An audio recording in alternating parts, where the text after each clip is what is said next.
Hello guys, this is the first video on a 5-part series about how to make a diamond shape. The material here I'll be using is 1.2 mm thick stainless steel, grade 3 or 4, and the welding process that I'll be using is going to be TIG welding.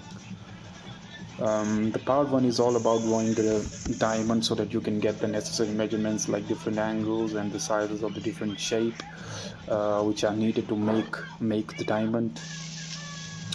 Here I have used the program called SketchUp for the purpose of drawing the shape, which is very easy to use and understand, and there are a bunch of videos online about how you can make this shape. At the end of this video I'll be leaving you guys with the dimensions of the different parts of the diamond that I'll be making here in the workshop, so that if you guys want to make the shape, then you can take the measurements from my video and make it yourself.